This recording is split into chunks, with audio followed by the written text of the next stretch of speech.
Mobile চল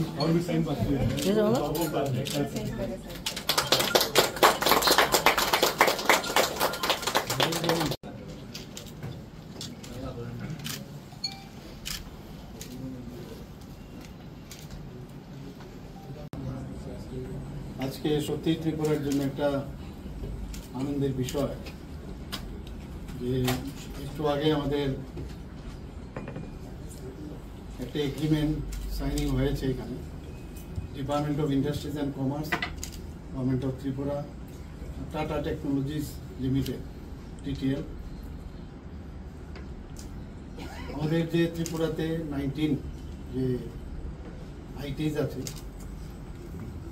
সেগুলোকে আপগ্রেডেশনের জন্য, আপনারা সবাই জানেন যে এগুলো অনেক বছর হয়ে গেছে, আমাদের পুরনো টেকনোলজি এগুলো না বেশিরভাগই ওখানে মানে ফিজিক্যালি এবং মেকানিক্যালি ওখানে কাজ হয়। এখন কম্পিউটারাইজেশনের যুগ, কম্পিউটারের সব মেশিনারি চলে আসছে, কিন্তু আমাদের যারা ওখান থেকে পাস করে বা এখনো পড়াশোনা করছে তাদের কাছে ওই টেকনোলজি ছিল না। তো আমরা চাইছিলাম যে এটাকে আপগ্রেডেশন করা খুব দরকার, এবং যেহেতু আপগ্রেডেশন নেই বর্তমানে, তারা ওখান থেকে পাস করার পর আমাদের স্টুডেন্টরা ওখান থেকে পাস করার পর তাদের কিন্তু সেভাবে অ্যাবজর্ব হতো না কোথাও, কারণ বর্তমানে যে ধরনের স্কিল পিপুল দরকার, মানে যেভাবে ডেভেলপমেন্ট হয়েছে বিভিন্ন কম্পিউটারাইজ মেশিনারি যেগুলো আছে সেইভাবে কিন্তু তাদের সেই ট্রেনিং ছিল না। তো তার জন্য আমরা আজকে এই টাটা টেকনোলজির সাথে আমরা এগ্রিমেন্ট করেছি।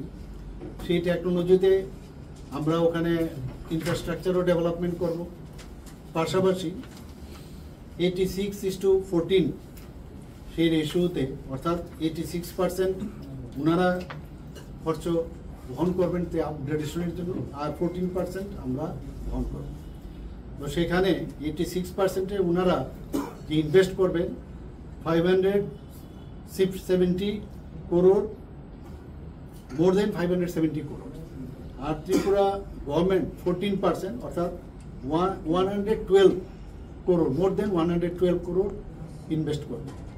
আর ইনফ্রাস্ট্রাকচার যেটা বানাবে ওখানে মেশিনারি আদার যেসব আছে সেগুলোর জন্য আমি এই কথাটা আমি বললাম।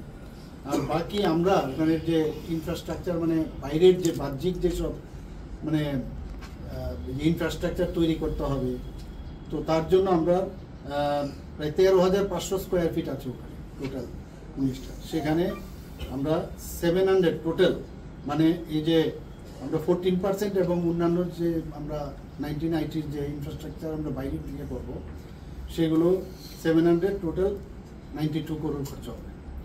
তো এতে করে আমাদের একটা সুবিধা হবে যে এক তো প্রথমে অনেকদিন ধরে ওনাদের সাথে আমাদের কথা চলছিল, মাননীয় প্রধানমন্ত্রী নরেন্দ্র মোদীজিও চাইছেন যে কোনো রাজ্য যেন পিছিয়ে না থাকে।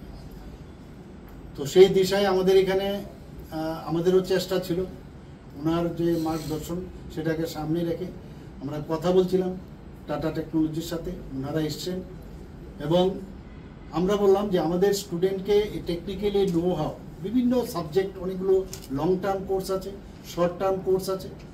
তো এই প্রথম ওনাদের একটা বেস এখানে হচ্ছে 5 বছরের জন্য ওনাদের সাথে এই কাজটা চলবে, এবং ভবিষ্যতে এই যে এত বড় একটা মানে ডেভেলপমেন্ট এখানে হবে তার জন্য মেনটেনেন্সের জন্য তার ব্যবস্থা, এবং আমাদের যারা এখানে বর্তমানে যারা টিচাররা আছে তাদেরকেও যাতে ট্রেনিং দেওয়া হয়, 2 জন করে ওনাদের যারা মানে শিক্ষক থাকবে, প্রতিটা ইনস্টিটিউটে 2 জন করে থাকবে। Will also be there. There are some sectors already they have mentioned already, robotic stimulator, then 3D printers, then communication, then problem solving skills, then automation, then electric vehicle mechanics, like that. So many. After this 5 years, what is the target number of people, those who are going to be trained, so that I believe it is just to make them more employable? Just a minute, we have also mentioned that the old courses will be continued. It will be stopped now. No, yeah, right. So after that it will be, if the demand, if there is demand, then automatically the new syllabus or curriculum will be set up there. roughly 5,000 students will get benefit every year.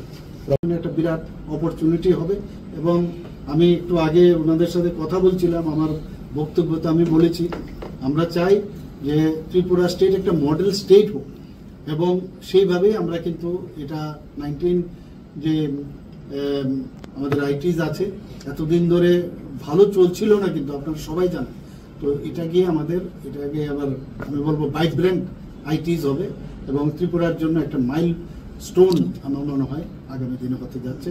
এবং এই এগ্রিমেন্টের পরে খুব তাড়াতাড়ি করে আমরা চাইছি যে এটা করার জন্য 6 থেকে 9 মাসের কোর্স আছে ইত্যাদি, অনেক আবার বেশি মাসেরও কোর্স আছে, আমি যেটা বললাম সব মিলিয়ে একটা ভালো একটা ব্যবস্থাপনা আমি মনে করি ত্রিপুরাতে ইন্ডাস্ট্রির একটা শুভ সূচনা হলো, ইন্ডাস্ট্রি ট্রেন যে ওয়ার্কফোর্স সেটার একটা শুভ সূচনা। সবাইকে ধন্যবাদ। Sir, which are the sectors in which this Subscribe to Tripura Info and press the bell icon so that you never miss any latest updates and news on Tripura.